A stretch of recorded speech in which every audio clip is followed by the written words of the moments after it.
Hello, fellow Michael Jackson fans. I know a lot of you out there are going to be just as excited about this one as I am. Today, we're going to be talking about the Bad Tour, but not just the Bad Tour. We're going to be talking about the first leg, the Bad Tour in Japan specifically. Michael had 14 sold out shows in Japan. He brought a new energy, a new image, a new sound, and this was his very first solo tour, which he decided to open up in Japan. Now, we're going to be talking the facts. I'm going to be letting you guys know about some of the really unique things about this tour. We're going to be talking about setlist. We're also going to be talking to a very special guest later today that actually was a part of capturing the magic of the Bad Tour. So let's get into it. I'm really excited because this is a show that I think a lot of longtime MJ fans will appreciate, but also the newer ones, because this is a fan favorite tour. I did want to start by saying that this is not the first time that Michael Jackson was in Japan. He actually visited Japan and tons of different countries, but Japan specifically in 1973 with the Jackson 5. And I have a photo. But yeah, this is him. And I'm not exactly sure of the reasons why. Comment down below or leave us a message on why you think he might have started this tour in Japan. But I know that the Japanese fan base has always been really, really supportive of Michael Jackson. And if you guys have been listening to the show, you would know that I have a special connection to Japan as well. I studied Japanese high school through college, and I actually lived there, studied abroad for 1 year. And so I really love all things Japan. And when I became a fan, there was no YouTube. Yes, I know. Funny. If you're like part of like a generation younger than me, then you probably would be like, what? Like, what is internet without YouTube? There was no YouTube, guys. You had to go on special websites that hosted like Michael Jackson clips, and that's how you could find the Bad Tour. And I first saw Michael Jackson live on one of those clips. It was like, you had to just wait. Every week they would have like 2 or 3 different songs that you could pick from. And so that was my experience. And that was kind of like, to me, like the quintessential Michael Jackson live. He was singing live. He was dancing. He was so full of energy and passion. And again, his first solo tour, because he did not tour with his brothers. He did not tour without his brothers for the Thriller album, which a lot of people don't know. But for the Thriller album, you would think he would have done something solo, but he did the Victory Tour with his brothers. So Bad Tour. Let's talk about it. So Bad was Michael Jackson's first solo world tour, supporting his 1987 album Bad. There were 123 shows in total. In the US and beyond, Japan, like I said, it went from September 1987 until January 1989, sponsored by Pepsi, and it grossed $125 million, you guys, which was the second highest grossing concert of the 1980s. I would have looked up the first highest, but like we're talking about Michael Jackson here, so let's just give him those props. 125 million. And it also earned 2 Guinness World Records. It was the largest grossing tour and biggest attended audience, nominated for Tour of the Year 1988 at the International Rock Awards. And I think that the Japan part of this is so important because of the fact that this is how they started the tour. This is how they kind of got used to being on stage, gelling as a total group, the band as well as the dancers. And we have 2 pictures here. Eddie Garcia all the way to the left. Yeah, to the left with the 2 marks under his eye. We actually did an interview with him earlier this year. So if you have not checked that out, it's Interview with Eddie Garcia. It's actually the #1 listened to episode of the podcast on Spotify. So definitely make sure that you go ahead and listen to that full interview because he dropped so many gems. And he explains that the Bad Tour in Japan was kind of like the beginning of how they just got used to the audience. They decided what the show was really going to be like. And after that, and after Australia, they kind of switched a lot of things around with the help of Vincent Patterson, who we also interviewed. I remember that particular first show, I was terrified. We got underneath the stage and we were in a really big stadium in Japan, and you heard them like, it was like, ah, and I was like, oh, that's loud. And I started shaking, and Michael's next to me and he's like, are you nervous? And I said, yeah. And he goes, and then he was like, he said one of the coolest things ever. He said, good, good. He goes, take this feeling in. He goes, it's good to be nervous. It means that you care about what you're doing. And he goes, take this in because it's the only time you're ever going to feel this moment. And I was like, okay. And he goes, and then go out there and hurt him. And I was like, okay. Wow. And I think that him being aware enough to know, to feel that from me, and then to say that to calm me, again, being very aware of everything that's going on, which is another thing, that I learned from him. He was always present on stage. Like, as I know people, he was shy, but not on stage. That was where he was the superhero, and he, because he knew he'd been doing it since he was little. That was where his strength was. Japan, they did 14 dates across Japan, marking Michael Jackson's first performances in the country since 1973 with the Jackson 5, which we saw that picture earlier. 9 shows were originally announced but sold out within hours, so they added 5 additional due to high demand. And really, when Michael Jackson got to Tokyo, it was like pandemonium mayhem. And a lot of people don't realize, but like at the time, Michael Jackson was such a massive star, not only in the United States, but also around the world. And so this was a really big deal. Not only was he visiting Japan for the first time in a long time, but he also was starting out his big solo world tour there. So they had 110 pounds of staging, lighting, musical equipment, 700 lights, 100 speakers, 40 lasers, 3 mirrors, 2 large screens, some of which you can see here in this picture number 3. And it's funny, because I wish I could include some of the clips of the actual music. I can't include too much because of copyright. But if you go on YouTube, you can see just the energy in the building. It was so electrifying. And yeah, I mean, not only Michael, but just all of them really, really worked hard on bringing this together. One of my favorite things about the Bad Tour in Japan is the fact that they really incorporated a lot of the Jacksons' moves and the Jacksons' cohesiveness on stage. They kind of adapted that to still have that same type of feeling. And for someone that grew up really loving the Jacksons and the Jackson 5 and the chemistry of the brothers, seeing that still portrayed on stage was really nice, even though Michael was just there as a solo artist now. So I'd be curious to know what you guys think. Yeah. So, okay. Osaka,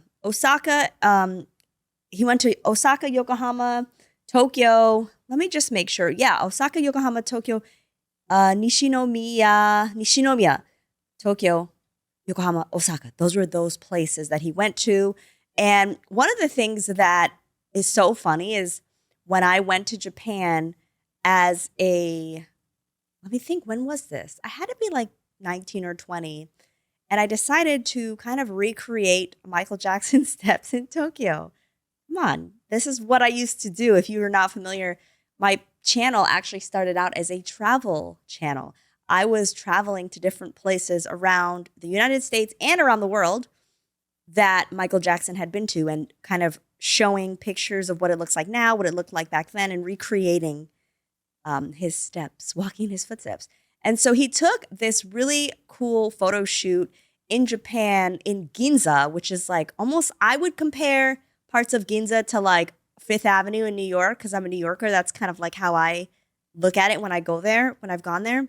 And he did this really great photo shoot, which I want to show you guys.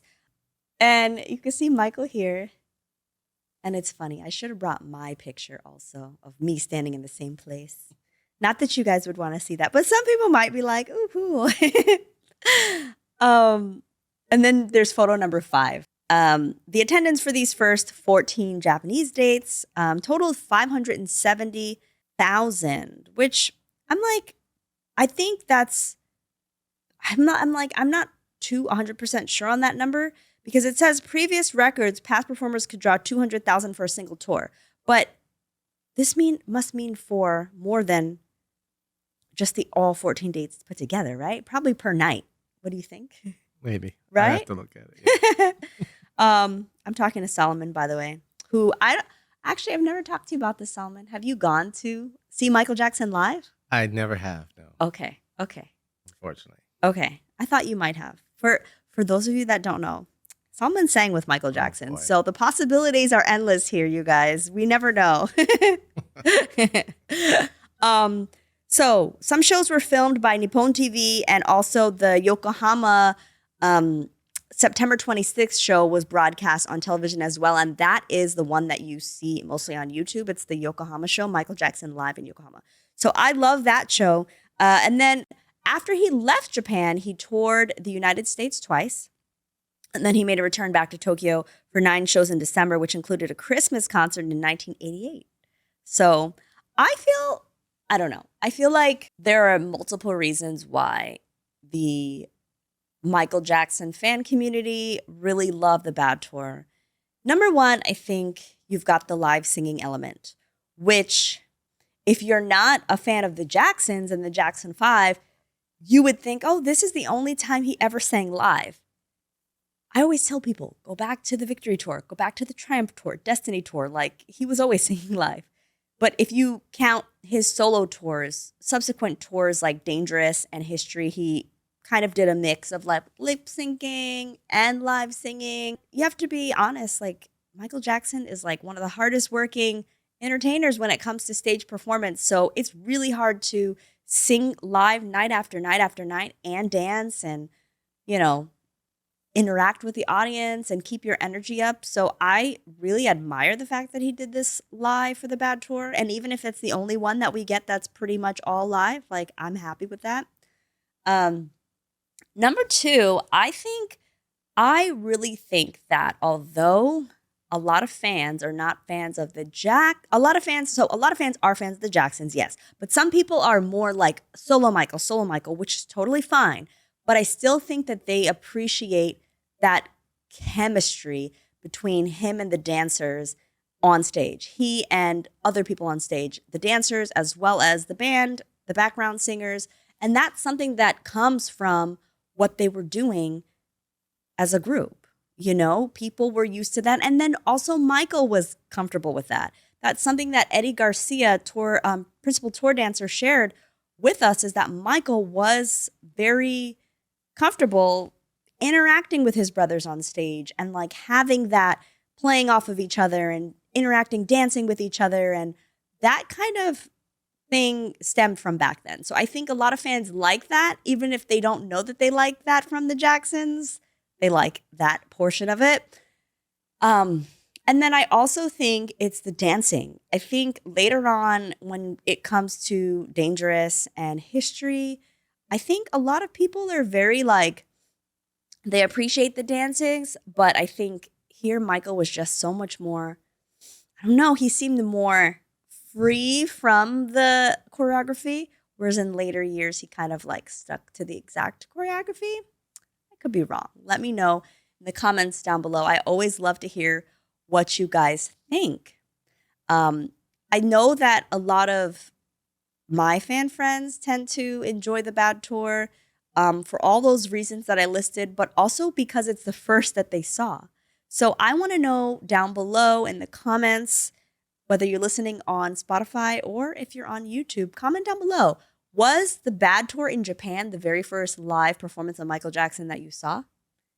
Was it Dangerous? See, Dangerous is like one of the next ones that I've seen. Actually, you know what? Dangerous also has played a special part to me in just like my fandom, because that's when I grew up. I was like 4 or 5 years old when that concert came out. So it meant a lot to me, but still, Japan was my favorite. We have a video clip now that I want to share. And this is a clip of Michael Jackson and the band and the dancers backstage the night of their very first show. So this just shows the adrenaline in the room. Let's check this one out.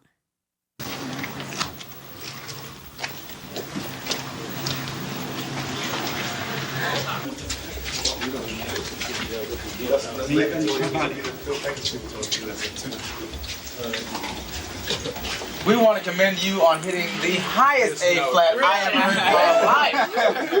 As far as cautiousness and being alert and musicianship, you guys are wonderful. I can say the same for wardrobe and technology, but I can't. They made a couple of mistakes yesterday. You were great, boys. It wasn't your fault. I have to say. Okay. All right, thank you very much. そして噂に聞いた儀式 Okay. Go!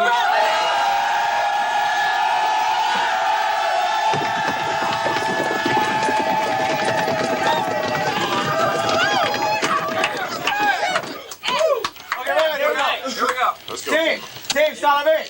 Father, we thank you for the works of our hands and bless. We thank you for the talents that you've given us. We thank you, Father, for the welcome that we received in Japan. We thank you that as we go forth, that the hands of the world go before us and let the sky be safe. We honor and praise that you watch over us and that you keep us, Father, in your ways. In Jesus' name we pray. Amen.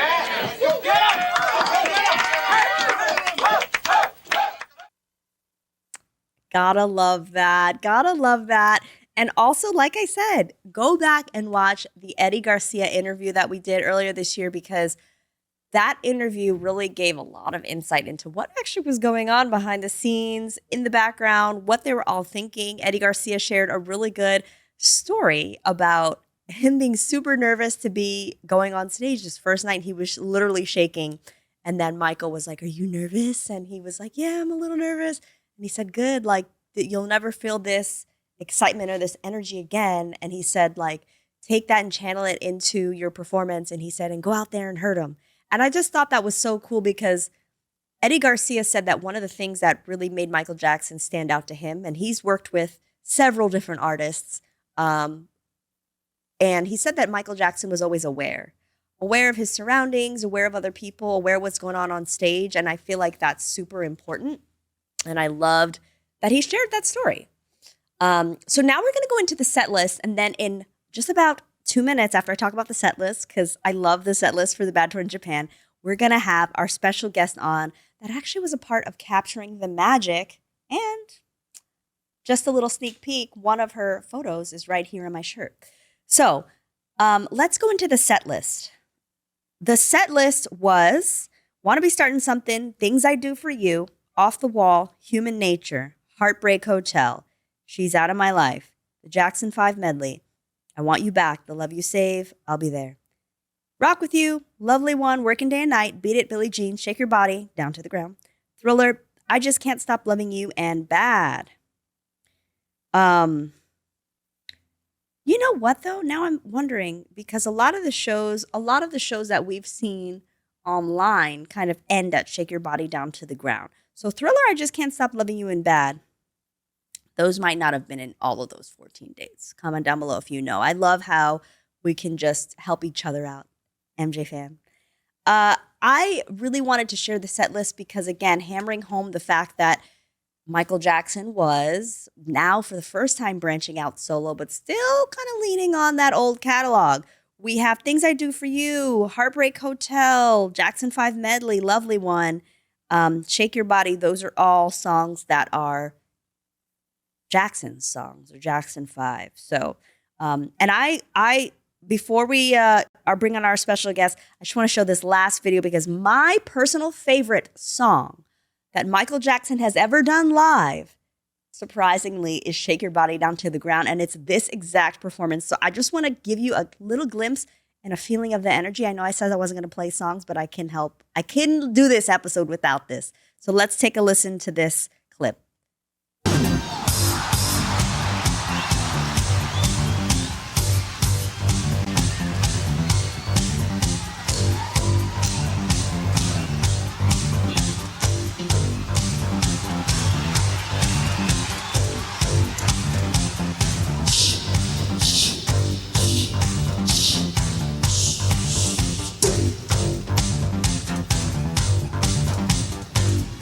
Combat-moi, yo!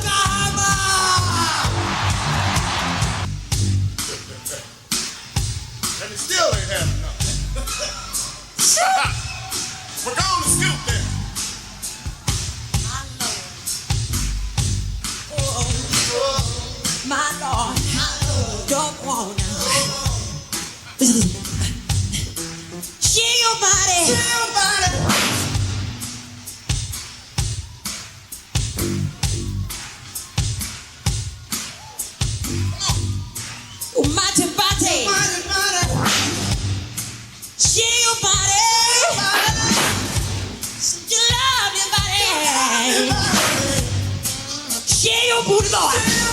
Mata booty. Shake your funky. Mata booty. Shake your body. Mata booty. Shake your booty.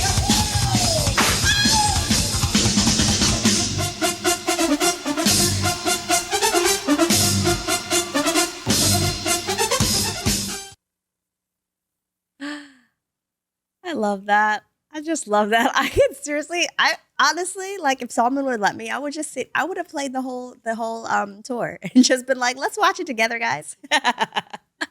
No. But seriously, the Bad Tour is just electrifying. And even though there were like no words there, it's like, come on, like who do you know with a better stage presence than that, with a better stage show than that? Anyway, I didn't see it live, but I have someone here who did. I'm excited to welcome photographer, illustrator Sharon Robinson to the show today.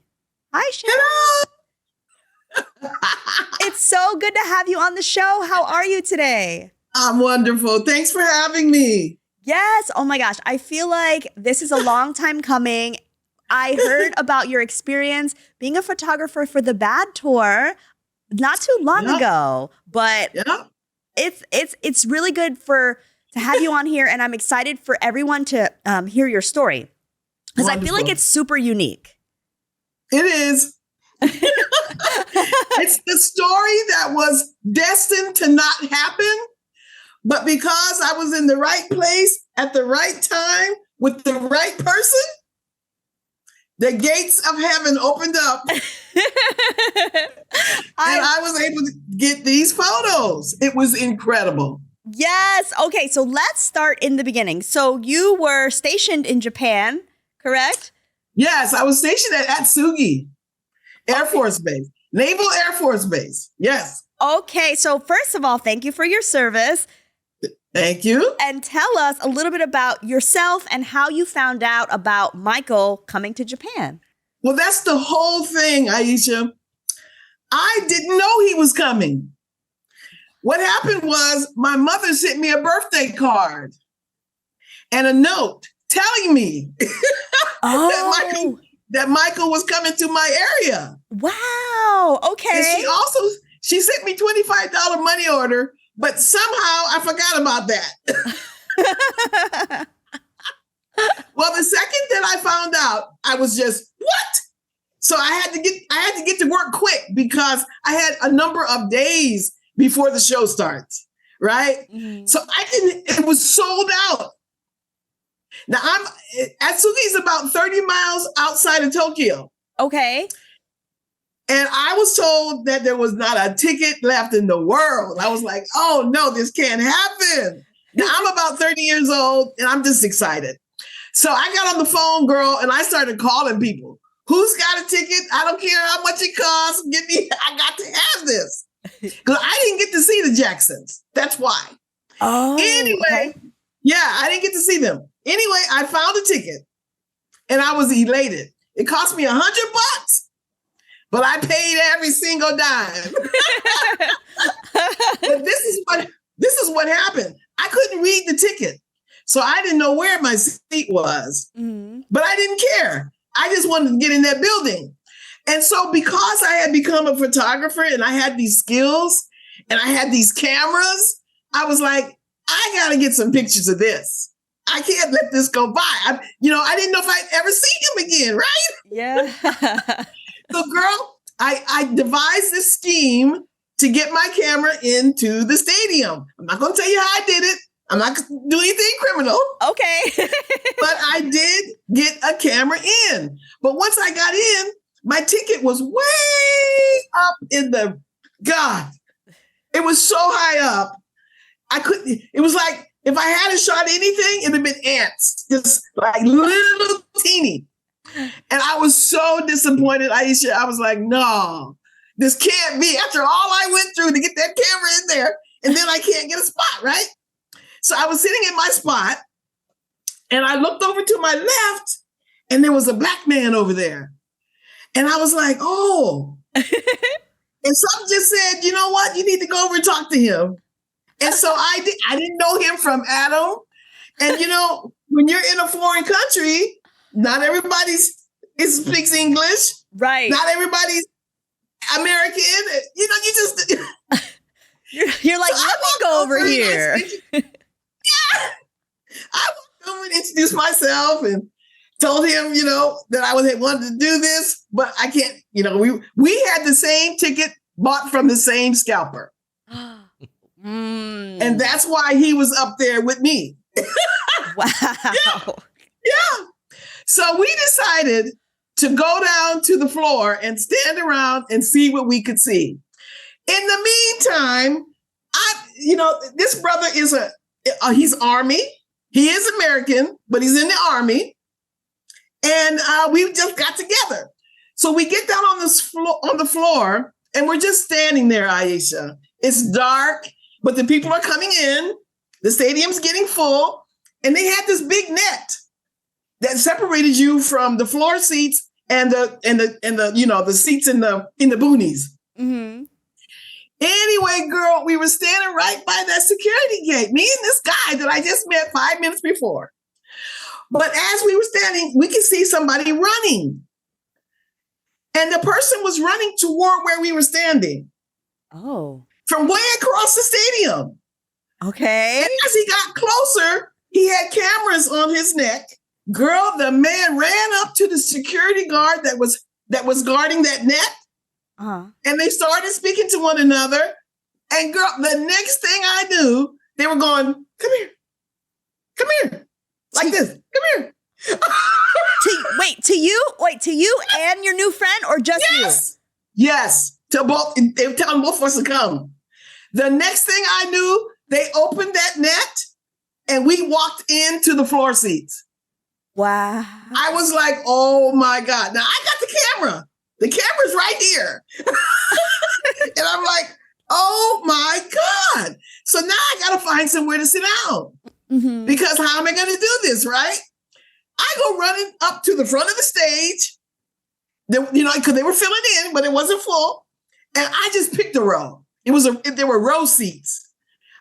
They weren't like individual seats. It was just a full row. Oh, like a bench or something? Yeah, like a bench. Okay. So I just picked a seat. I picked a row. And in the meantime, the guy was telling the photographer that he doesn't want his picture taken because he didn't know where it would be used. So he was telling the guy, no, I don't want. Okay. And then he was like, go away. I don't want. Like that. In the meantime, I'm finding the seat.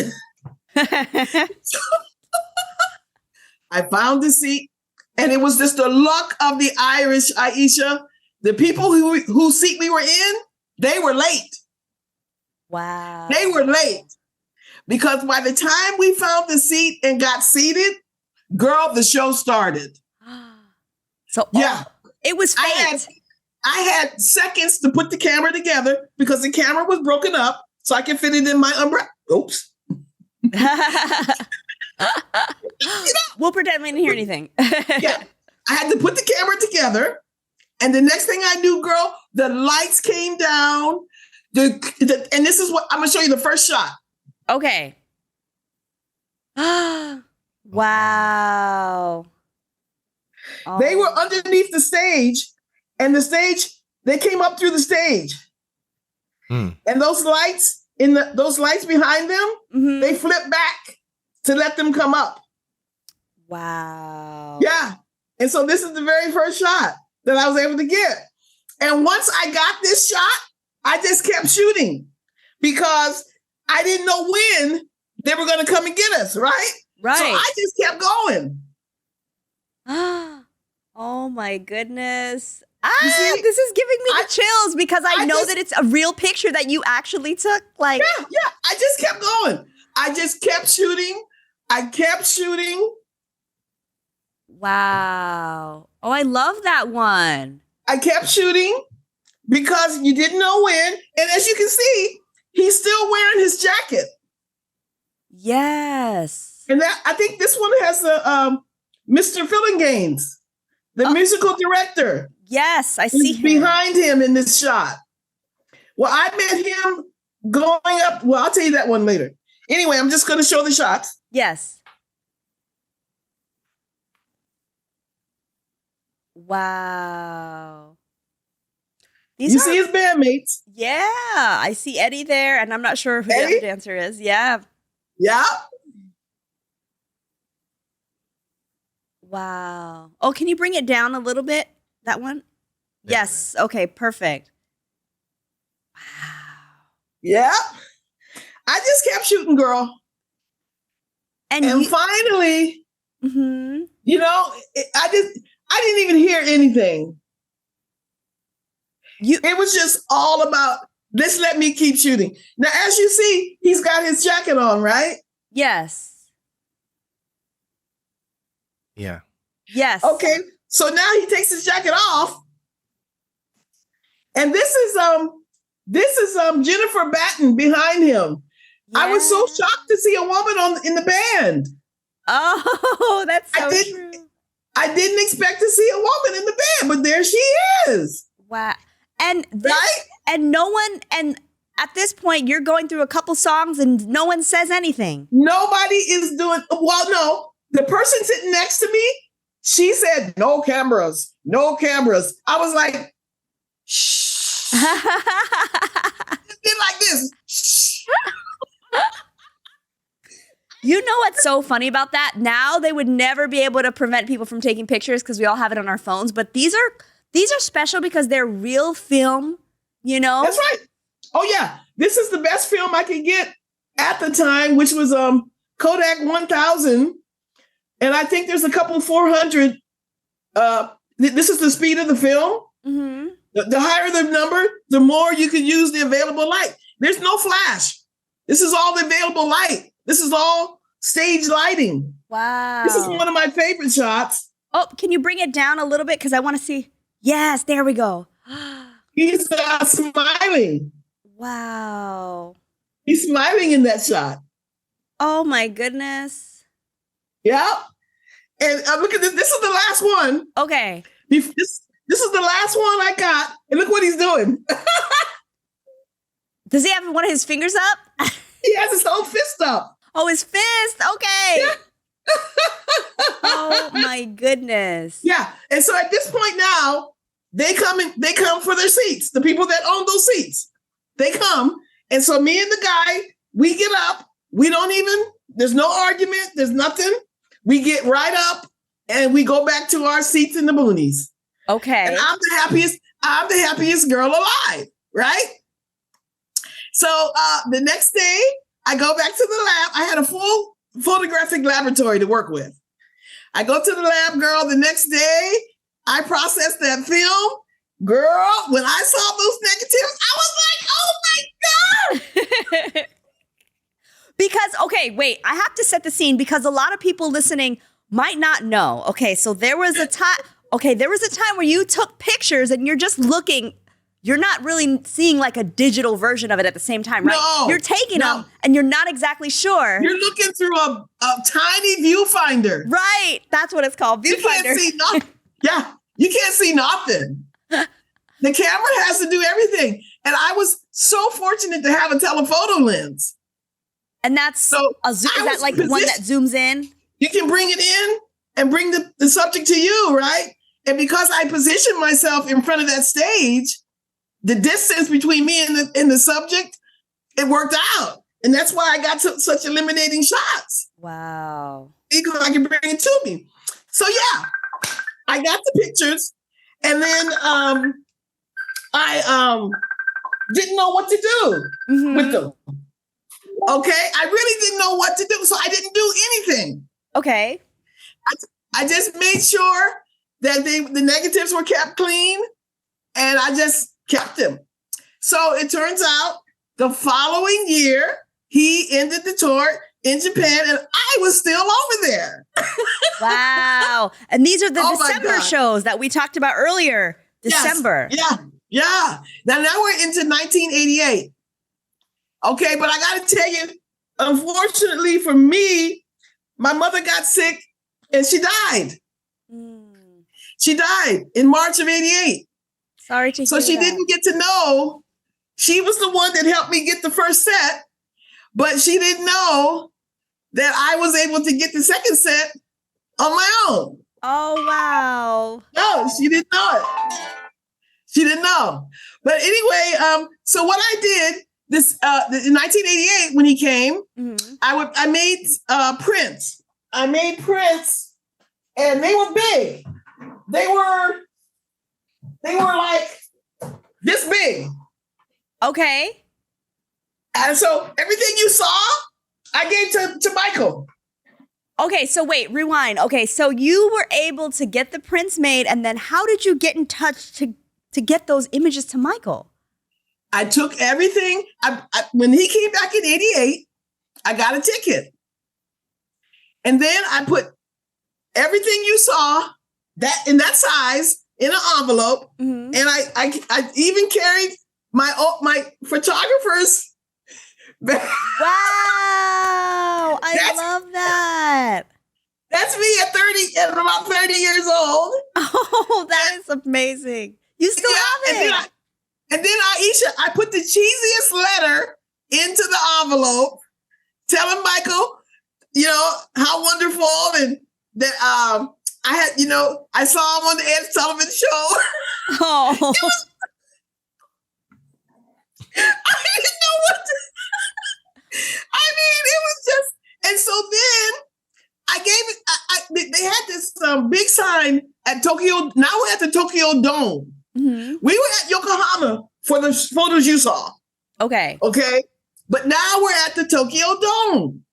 And so when I got to the dome, they call it the big egg in Japan because it's shaped that way, right? They had a big VIP. It was a poster that said VIP. And so that's where I went. And so I went there and I handed this Japanese American woman my photos and my badge. And I said, I brought these as a gift. And I said, I'd really like to do some more shooting. And she said, well, give me your phone number. And so I did. And then I went in to see the show. Okay. So after the show was over, I went back to the photo lab because that was the only place where there was a phone that I could use.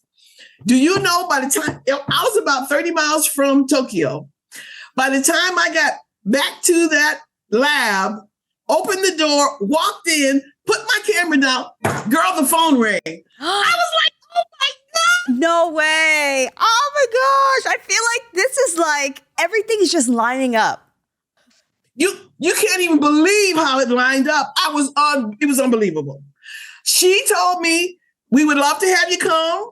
She told me where to come get the pass.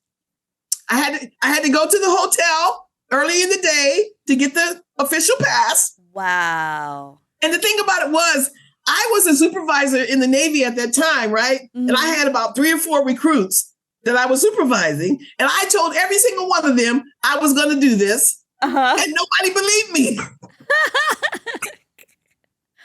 Oh my God. When I came back with that film, I knocked them all down. They were all stunned, couldn't handle it.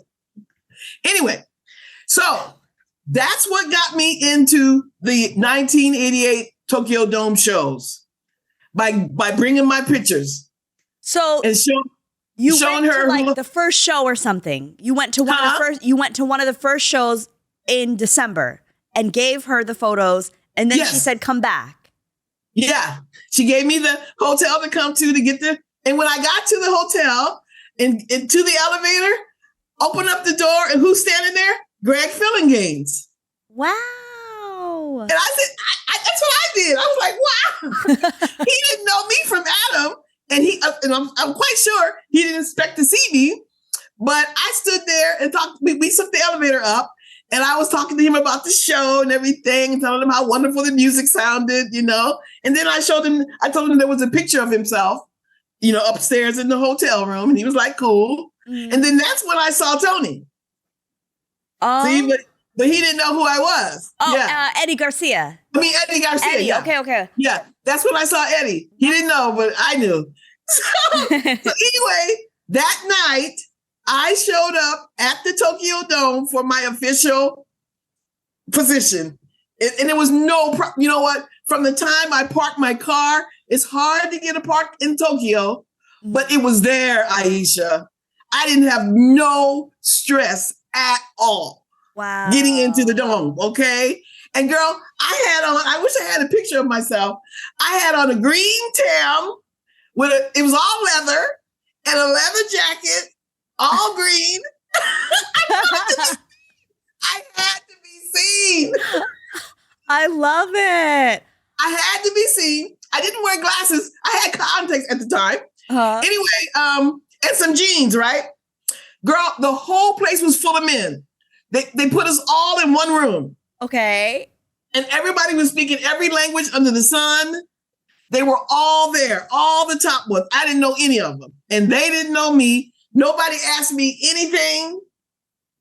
Okay. And there was one Japanese woman who was there as well. We were the only females. It was a good 20 people. Wow. And everybody had their... I'm assuming they're like different from different countries representing different newspapers or magazines or something, right? Look at this. These were your skilled and professional photographers, right? I mean, these guys had ladders because we were 20 feet below him. Oh. Yeah. And see, that's the thing that I wanted to say about Yokohama. In Yokohama, that stage was so low, they had security's men in front of that stage because if the crowd hadn't got crazy, they would have trampled Mike. Wow. Okay? But at the dome, no. They had him 20 feet in the fucking air, girl. There was no way. They were like, let's create some space. There was no way he was going to be trampled by anybody. Okay, he was that high up. So I'm 5'4.5", you know, and so I couldn't get full length pictures. I could only get from waist, maybe the knee. Oh. And if I stood further back, I could kind of get more people in the picture. But yeah, it was an issue. It was a definite issue. And then you didn't know until you got there, like that the stage. I didn't do anything. And the thing about it was, I had my telephotos, but they were nothing compared to what the other people had. Oh my! They had 1,000 and 2,000, 3,000 lenses. Wow! Millimeter lenses. The big ones with the big. Yeah, mine were like this. Oh God! Yeah, but Michael liked your pictures. Like Michael or his team, right? Liked your pictures. Yes. When I got to 88, and I brought the pictures I shot, and I shot in 1988 the first ones, and then when I came back for the second, I brought those pictures, and they did tell me Michael liked them. Wow. They did tell me. I'm going to show you the first picture from 88. Yes. Yes, I love it. I love this. Yeah. Yeah. So what they did is they let everybody come out in single file, and then we had to nice. We were only allowed to shoot through 3 songs.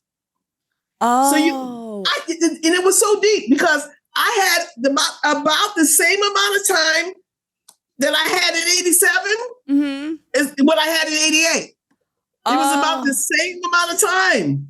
Yeah. Oh, yes. Wait, I feel like that's what I have on right now. It is. Wait, let me see if I can show you guys. This way. Yeah. Yeah.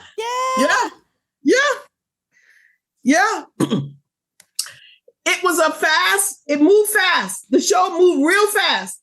And so as a photographer, you were going like this across the stage, moving with him. Right. I was going to say, how did you get shots? Like, because I can imagine like sometimes you might get shots with their eyes closed or this or that, but the shots that you have are just so great. Well, because I'm not showing you all 70. Oh, got it. This is a favorite one. Oh, yes. I love that. The pout. Isn't that good? I love that one. Yes. He reminds me so much of Mick Jagger sometimes. I could see that. He does. You know, oh, go ahead. I waited for this shot. Yes. Can you bring it backwards a little bit? I waited for it. Yeah. I had to have that shot. I love it. That was his signature pose. Yes. You know, you just had to have that. I was going to ask you about the energy in the stadium, because just because a lot of people watch the show on YouTube or whatever now, what was the energy like in the stadium? Was it loud? Was it more the quiet side? Like, how was it? Because this is also Japan, where like the crowd is a little bit more like respectful, listening to the artist as opposed to screaming. No. The crowd went wild. Wow. It was loud. It was loud, and there were thousands. Thousands. This picture right here, he gave to me. Wow. He saw me. Oh, I see what you mean now. Like, he saw you and he was like, okay, here I am. He gave me the thumbs up. Oh, I love it. I thought that was so, oh my God. Oh, I was like, oh my God. No, Look at this one. That's so cool that he acknowledged, because he probably knew, like, you know what I mean? Like, who gave him those pictures. You could see me. I was the only Black person down there. Yes. Then I had on lime green. It was. Hey, he saw you. That's all that matters. Let's see. That's all. Yeah. This is a picture of him. That's a guy with the lighting. And I shot in between. You can see the light, the burning light that they shine on him. Yes. Yeah. I framed it. Because, you know. I was going to say, I think we have some photos too. When you're done showing me these, I have the photos that are actually published on michaeljackson.com too, that we can show everybody. Yeah. Nice. You know, you can only get waist up, really. Yeah. I have one that shows a little more of his body. I really enjoy seeing these pictures, because the photos that we have online now are so limited for all of the tours, really. Oh, I know. And, you know, it was such a thrill. Wow. He's doing one of his tornado spins. Oh, yeah. It's probably so fast. Like, who can capture that, right? He spins super quick. Yeah. I had to shoot fast, and I had to use fast film because of the fact that I was using the available light, no flash. I love it. So I had to really pack it in, you know? I want to ask you too, what stood out to you the most about seeing Michael Jackson perform live in front of you? Because again, you had said that you hadn't seen the Jacksons, so this was your first and second time seeing him live. What stood out to you the most? That he was so small. Oh, really?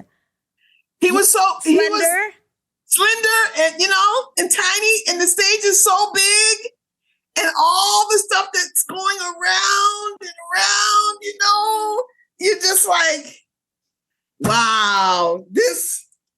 You know, and that's interesting, because I do think that Michael Jackson sometimes can like feel like he's larger than life. And so to see like that he could command the stage like that, being such like a smaller, slender person, is amazing.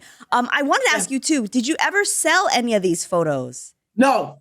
And they're not online. No.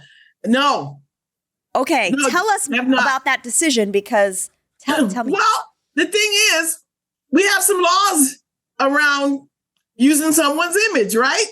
Oh, yeah. And although all of my images have been copyrighted, technically, I should get permission from the estate. Wow. To put his image on anything.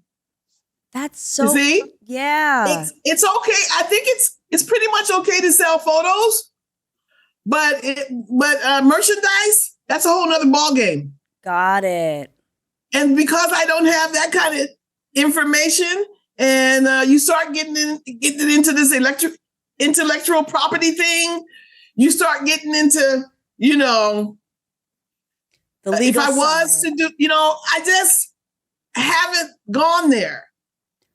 Well, I mean, I understand that, because that's a lot, and I know that the estate is also like, they try to maintain like Michael's mystery thing where he likes to like really control his image and have only certain images out. So I think that's why they've been so like stingy with what they release, not to make it in a bad way, but yeah. But I think Well, the thing, go ahead. this is what happened. They, although they gave me permission to shoot in 1988, I was told that their focus in 88 was strictly on Michael. So they kind of forgot about me. They just forgot about me. Oh. Yeah. And so after I shot it the first time, I got back to the lab and made my prints.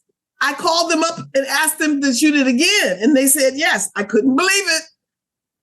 So I got to Tokyo a second time. Wow. Yeah. So a lot of what you just saw was from both nights. Got it. Okay. And is it okay to show the images from michaeljackson.com? Because some of them are there. Yeah.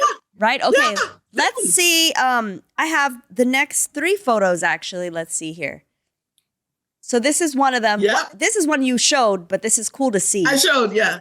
Uh-huh. Yeah. This one. And that one is part of the group shot. Yes. Yeah. And that one there I thought was kind of cute.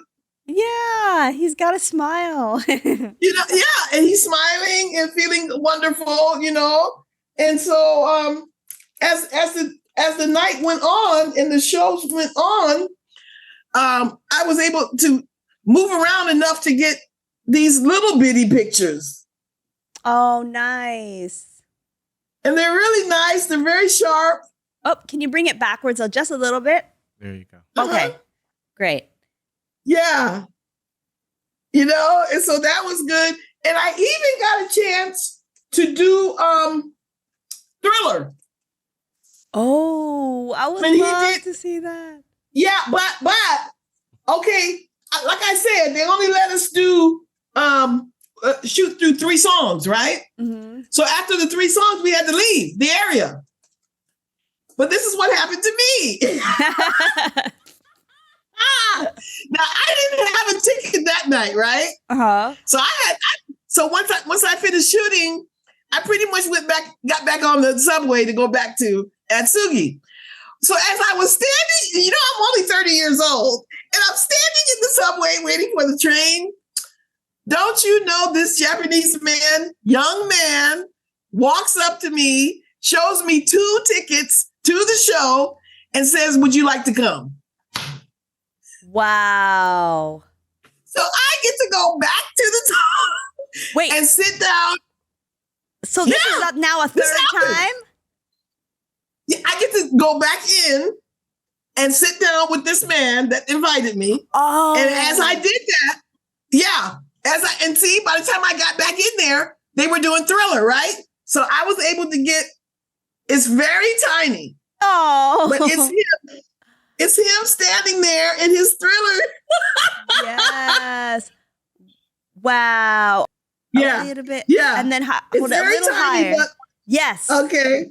But I was able to get something. Wow. Can you believe that? I couldn't believe that. I was like, this is too much. I feel like you were destined to see and be a part of this tour, like in some way, shape, or form, because the fact that you were able to go back so many different times and get invited back inside, like, what is that? That's amazing. It was totally amazing, Aisha. I couldn't believe it. I just felt like I was there for a reason. Yeah. And even though I had to engineer most of it, it worked out.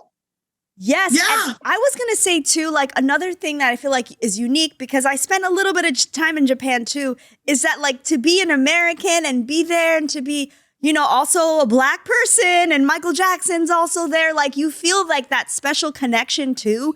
And I feel like it makes it even more special, right? I did. We're both Americans serving our country, and we're over there. Girl, do you know who Jeffrey Daniels is? Yes. He was there. Wow. Yeah, I met him at a club. Oh my goodness. Yeah. So you right? you had a lot of like it sounds like you ran into a lot of the entourage and the people involved with the tour. Did you continue to follow Michael Jackson's career through the years? I mean, I'm assuming you did, No. right? And stayed a fan? No, No? I didn't. Not like I had before. Okay. Because, you know, I grew up with Michael, right? But as the years went on after 88, Mhm. there was a lot to do. And I just, every now and then I would see something on MTV or VH1 or, you know, but yeah, I slacked off a lot. But I was still there in my heart. Of course, You know. yeah. Oh, let me show. Now, I paid somebody for this one. Oh, yes. Him performing Dangerous. Okay. Yeah, I just got this year Oh, at one of those antique type stores. yes. Oh, my goodness. I love it. I just And have then, wait a minute, yeah. you got to see the 1987 Tokyo. Oh, the program. Yeah, That is so it's a miracle. It's a miracle. I still have this. Is it Japanese inside? Is it written Yeah. Japanese inside? Yeah, Can we see a it's, couple pages? Yeah, Because I know. Oh, nice. The full bad photo. it's it is Japanese inside. Oh, that's awesome. And I want to tell the people out there, a lot of people go on eBay and stuff. You might be able to find one on eBay if you're really curious to see this Japanese tour program. I find it to Yeah. be really unique, and it's such a good piece of memorabilia to have.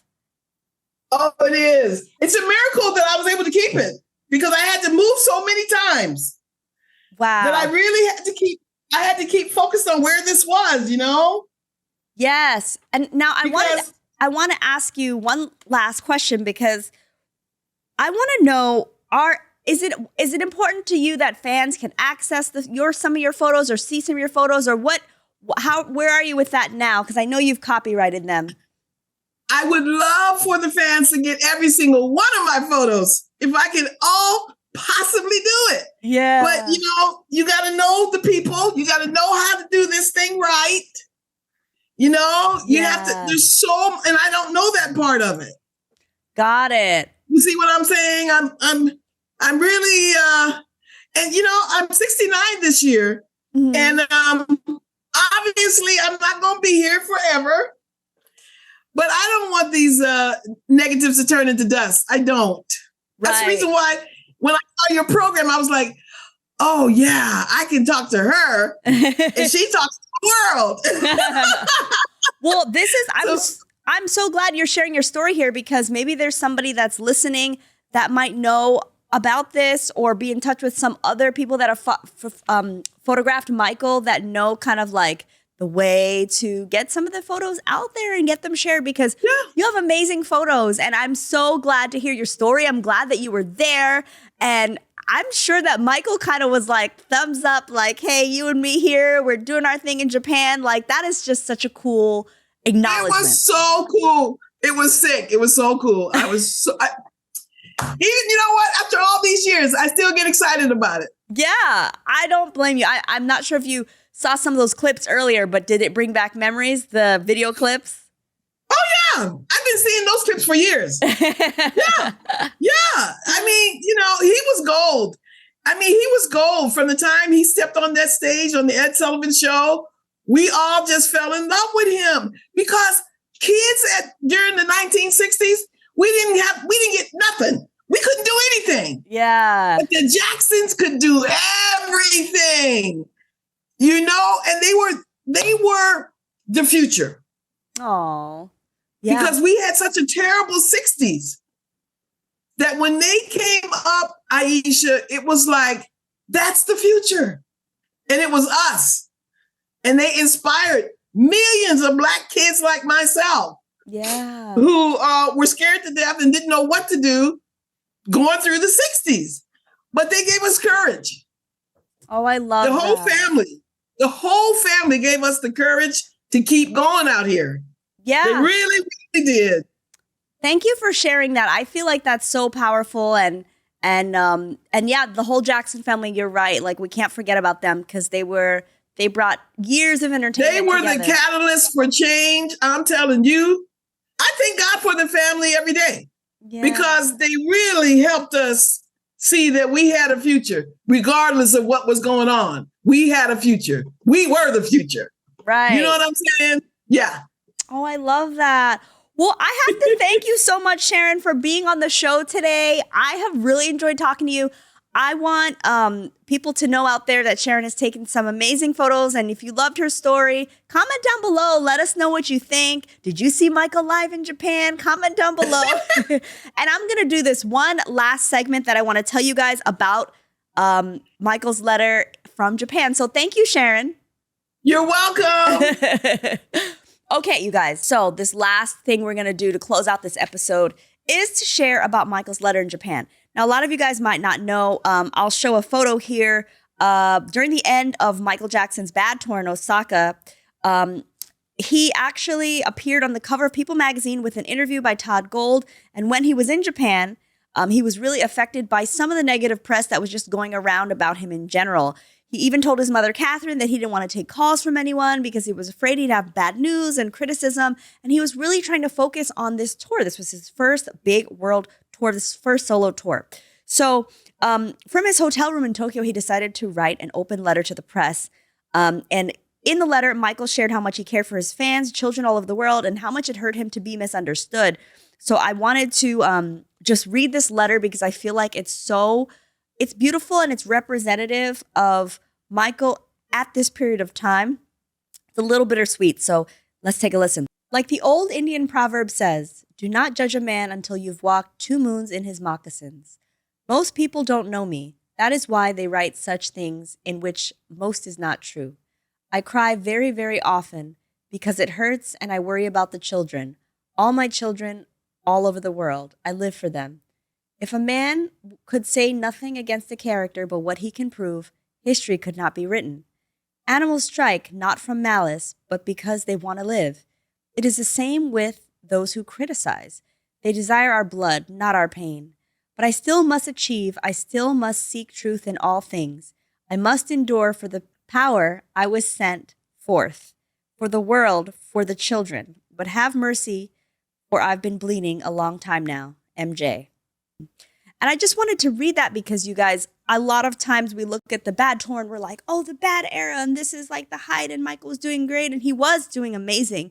But these were sort of the beginnings of, the negative press and things. And thinking about how amazing the bad tour was, but still there were negative, like what could you write negative, And so I love that he was just open with everyone and with the press at this period of time. And I wanted to mention it because he did this from his hotel room in Japan, which I also went to. You guys, if you go in my YouTube channel and you go to the travel playlist, you'll see like me going to some of these places in Japan.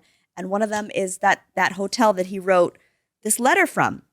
So in closing, thank you guys so much for tuning into this Japan, Bad Tour in Japan special. I hope you enjoyed this episode. I hope you enjoyed our chat with Sharon. And let us know in the comments, did you ever attend a Michael Jackson concert? Did you ever see him live? Let us know what that was like. Are you a big fan of the Bad Tour? Is it your favorite tour?